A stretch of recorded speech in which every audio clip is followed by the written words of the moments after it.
Welcome to the Wakem universe, where fan theories come to life, hidden details get uncovered, and your favorite worlds get even more exciting. Let's dive in. Tony Stark's sacrifice in Avengers. Endgame was the emotional capstone of the Infinity Saga. He saved the universe, redeemed his ego, and proved once and for all that he had a heart. But what if he didn't die? Let's explore an alternate timeline, one where Tony survives the final snap. Whether through a different solution, surviving via extremis, or being pulled into a branch reality, the question is the same. What would the MCU look like if Tony Stark was still alive and training the next generation of heroes? First, it's important to remember, Tony was already mentoring.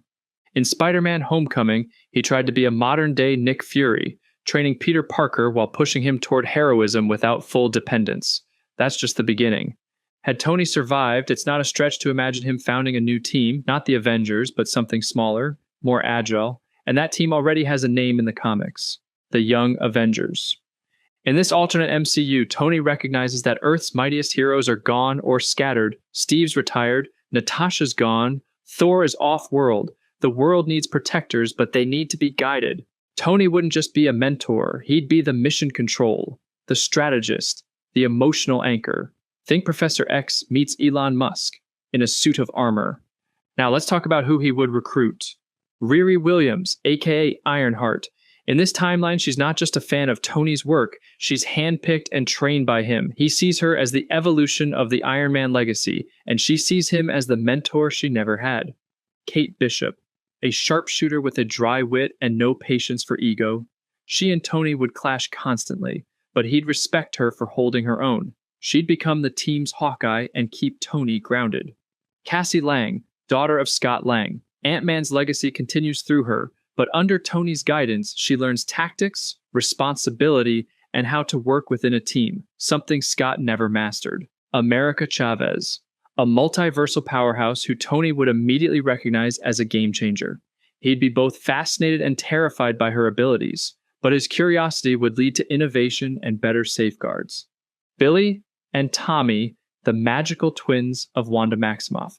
If Tony is alive, there's a good chance WandaVision plays out differently. He might have helped contain or even understand Wanda's chaos magic early on. The twins may still exist, maybe even because Tony helped stabilize their reality. This version of the Young Avengers would be unique, not just a collection of powers, but a coordinated tech-enhanced unit. Tony would give them suits, infrastructure, maybe even a new tower. Think Avengers Campus turned into a real tactical headquarters. But here's where it gets complicated. Tony Stark isn't perfect. His flaws, his need for control, his fear of failure, and his tendency to act before thinking could make him a double-edged sword for the Young Avengers. They'd start to push back, question orders, challenge his morality, and that could lead to one of two outcomes. Option 1, Tony grows. He learns from the kids the same way he once learned from Peter Parker. He evolves from a hero to a true leader. Think Tony Stark as a global strategist operating in the shadows, making the hard decisions but trusting the team to carry the torch. Option 2, he doesn't grow. Instead, he doubles down on control, creates AI to monitor the team, tries to outthink the future again. Ultron 2.0. That tension leads to a Young Avengers civil war.